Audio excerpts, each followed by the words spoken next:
आता आपल्यासोबत थेट जोडले गेलेले आहेत आपले कोल्हापुरातले प्रतिनिधी ज्ञानेश्वर साळोखे। ज्ञानेश्वर, सभेचा काय नेमका माहोल आहे? कोल्हापूर आणि हातकणंगले या दोन मतदारसंघातल्या उमेदवारांसाठी ही सभा होते आहे। मात्र कोल्हापूर बद्दल बोलायचं झालं तर मान गादीला आणि मत मोदींना ही जी चर्चा आहे ही काँग्रेससाठी किती डोकेदुखी ठरू शकते?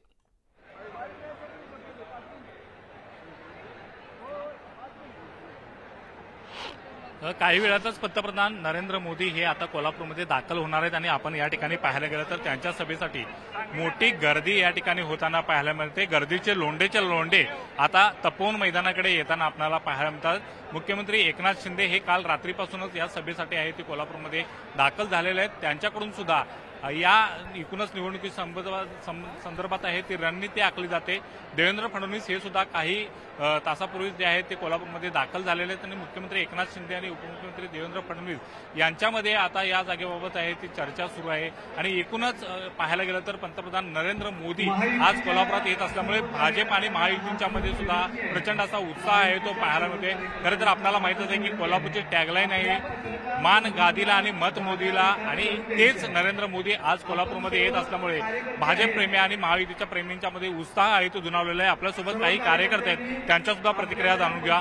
खरं तर ही निवडणूक अत्यंत प्रतिष्ठेची मानली जाते।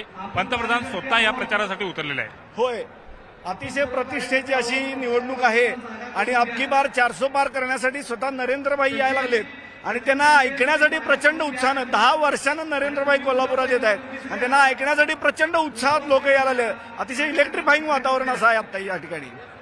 खरं तर मान गादीला आणि मत मोदीला असं म्हटलं जात होतं आणि तेच नरेंद्र मोदी आता कोल्हापूरमध्ये येत आहेत। काय वाटतं एकूणच निवडणुकीचं वातावरण काय दिसतं? खरं तर युवकांचा तुम्ही जर प्रतिक्रिया घेतलीत तर सगळ्यात जास्त तुम्हाला हेच वाक्य ऐकायला मिळेल, मान गादीला आणि मत मोदीला। त्यामुळेच कोल्हापुरात मोदी साहेब येतात आणि या कोल्हापूर जिल्ह्यातल्या दोन्ही सीट अत्यंत प्रचंड मताने निवडून येतील हा आत्मविश्वास या सभेतनं जाणवतो आम्हाला।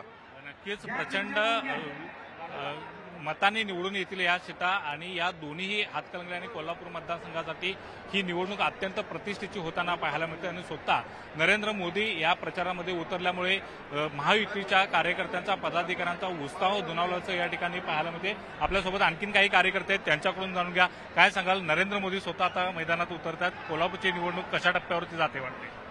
अतिशय उत्साहवर्धक वातावरण कोल्हापूर जिल्ह्यामध्ये आहे। नरेंद्र मोदी साहेब या देशाचे पंतप्रधान आमच्या कोल्हापूर जिल्ह्यामध्ये येत आहेत। महायुतीचे उमेदवार संजयजी मंडलिक आणि धैर्यशील माने या दोन्ही उमेदवारांना उत्साहानं या ठिकाणी कोल्हापूर जिल्ह्यातील मतदार निवडून देतील आणि त्यामध्ये नक्कीच कोल्हापुरातले जे मतदार आहेत ते महायुतीच्या उमेदवारांना निवडून देतील अशा प्रकारचा विश्वास हे सगळे व्यक्त करताना पाहायला मिळतात। सोबतच नरेंद्र मोदी आज नेमकं काय बोलणार याकडे संपूर्ण देशाचं लक्ष सुद्धा लागल्याचं पाहायला मिळतं। तर देशाचं लक्ष या कोल्हापूर आणि हातकणंगलेकडे लागलेलं आहे, कारण की परंपरागत मतदार आता कोणाला मतदान करतोय याकडे सगळ्यांच्या नजर